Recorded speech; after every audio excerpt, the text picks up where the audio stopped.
والسلام على سيد الأنبياء والمرسلين. أما بعد، أعوذ بالله من الشيطان الرجيم. بسم الله الرحمن الرحيم. قال الله عز وجل في كتابه العزيز: إن الذين كفروا وماتوا وهم كفار فلن يقبل من أحدهم ملء الأرض ذهبا ولو افتدى به أولئك لهم عذاب أليم وما لهم من الناصرين. ان الذین کفروا وماتوا وهم کفار، بے شک وہ لوگ جنہوں نے اللہ رب العالمین کا انکار کیا، اللہ کی دعوت کا انکار کیا اور اس حال میں مرے کہ وہ اس چیز کے انکاری تھے، شریعت کے انکاری تھے. فَلَن يُقْبَلَ مِنْ أَحَدِهِمْ مِلْءُ الْأَرْضِ ذَهَبًا وَلَوِ افْتَدَىٰ بِهِ، ان میں سے کسی ایک شخص کا بھی اگر وہ اس زمین کے برابر سونا خرچ کرنے کو تیار ہو جائے تو ذرہ برابر بھی ان سے اللہ رب العالمین قبول نہیں کرے گا. اولئک لہم عذاب علیم، اس وجہ سے کہ اللہ رب العالمین نے جو دردناک عذاب تیار کیا ہے وہ انہی لوگوں کے لیے ہے. وما لہم من الناصرین، اور ان کا کوئی مددگار بھی نہیں ہوگا. یہاں اللہ رب العالمین نے ان لوگوں کا ذکر فرمایا ہے جن لوگوں نے شریعت سے روگردانی اختیار کی اور اللہ رب العالمین کا انکار کیا اور پیغمبر علیہ السلام جس دعوت کو لے کر کے آئے اس دعوت کا انکار کیا.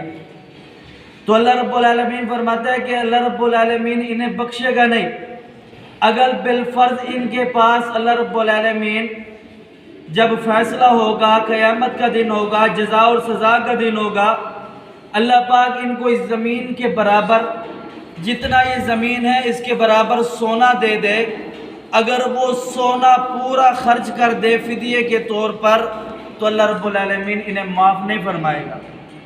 جناب عائشہ رضی اللہ تعالی عنہ بیان فرماتے ہیں کہ رسول اللہ صلی اللہ علیہ وسلم سے پوچھا گیا، اے اللہ کے رسول، عبداللہ بن جدعان ایک شخص تھا جو زمانہ جاہلیت کے اندر بڑے نیک کام کیا کرتا تھا، صلح رحمی کرایا کرتا تھا لوگوں کے درمیان، مسکینوں کو کھانا کھلایا کرتا تھا. آپ سے پوچھا گیا کہ یا رسول اللہ، کیا وہ شخص اس کو اس کی نیکیوں کا کوئی بدلہ یا اس کی جزا ملے گی؟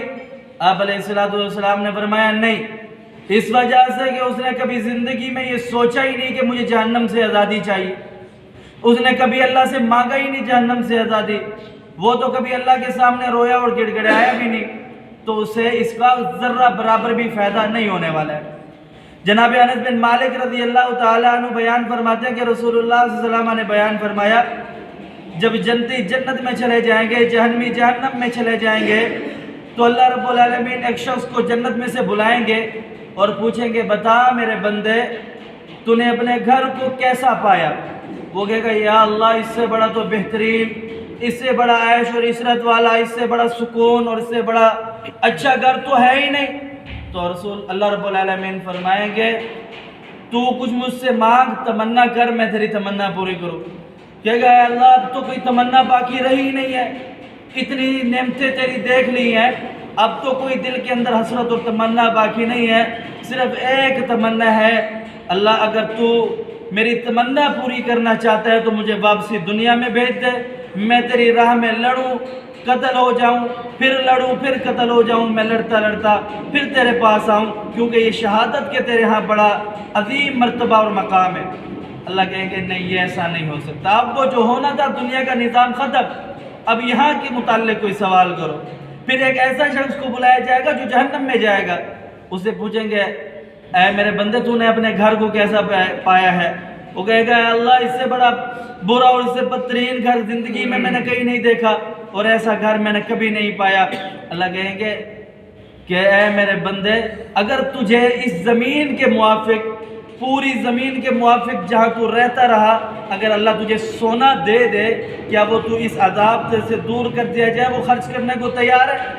کہے گا، یا اللہ، پوری زمین اور ایسی جتنی بھی زمینیں مل جائے، صرف یہاں سے نجات مل جائے، یا اللہ میں خرچ کرنے کو تیار ہوں. اللہ کہے گا، کذا بتا، تو جھوٹ بولتا ہے، میں رب نے تجھ سے اس سے چھوٹی چیز مانگی تھی، تو نے وہ نہیں دیا. ایک اور روایت سیدنا انس بیان کرتے کہ رسول اللہ صلی اللہ علیہ وسلم بیان فرماتے ہیں کہ اللہ رب العالمین روز قیامت ایک شخص کو بلائیں گے جو جہنم میں ہوگا، اس سے سوال کریں گے کیا تو نے اپنے گھر کو کس طریقے پایا؟ وہ کہے گا یا رسول اے اللہ میں نے اپنے گھر کو بڑا بدترین اور بہت برا گھر پایا۔ اللہ کہیں گے اگر تجھے اس زمین کے موافق سونا مل جائے تو خرچ کرے گا؟